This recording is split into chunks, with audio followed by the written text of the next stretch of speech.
शिरोळ तालुक्यातील शिर्टी ग्रामपंचायतीतील विविध विकास कामं व निधी खर्च, बांधकामं व प्रशासकीय कामकाजामध्ये मोठ्या प्रमाणावर गैरव्यवहार, भ्रष्टाचार व निधी अपहार झाल्याचा आरोप करत ग्रामपंचायत सदस्य तथा प्रशासक रामदास भंडारे यांनी संबंधित अधिकाऱ्यांकडे तक्रार दाखल केली आहे. मात्र या तक्रारींवर योग्य कारवाई करण्यात आलेली नसल्यानं दोषींवर गुन्हे दाखल करून कठोर कारवाई होईपर्यंत आमरण उपोषण करण्याचा इशारा त्यांनी दिला आहे.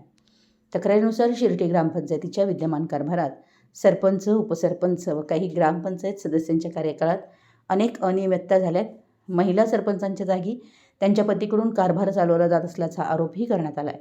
सरपंचांचे पती राजकुमार शिरगावे हे अधिकृत पदावर नसतानाही ग्रामपंचायतीच्या कामकाजात हस्तक्षेप करून स्वाक्षऱ्या व प्रशासकीय व्यवहार करत असल्याचे पुरावे संबंधित विभागांना देण्यात आले होते. तसेच त्यांच्याविरुद्ध फौजदारी गुन्हा दाखल झाल्यानंतरही प्रशासनानं कोणतीही ठोस कारवाई केली नसल्याचा आरोप करण्यात आला आहे. तक्रारीत नमूद केल्याप्रमाणे दलित वस्ती विकासासाठी मंजूर झालेला निधी प्रत्यक्षात दलित वस्तीमध्ये खर्च न करता इतर कामासाठी वापरण्यात आल्याचा आरोप आहे.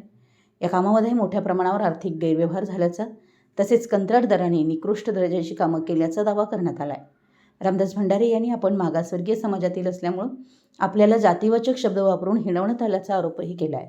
या संदर्भात वरिष्ठ अधिकाऱ्यांकडे तक्रारी सादर करण्यात आल्या होत्या. मात्र गटविकास अधिकाऱ्यांनी चुकीची चौकशी करून संबंधित आरोपींना क्लीन चिट दिली असून गैरप्रकारांना पाठिंबा दिल्याचा आरोपही त्यांनी केला आहे.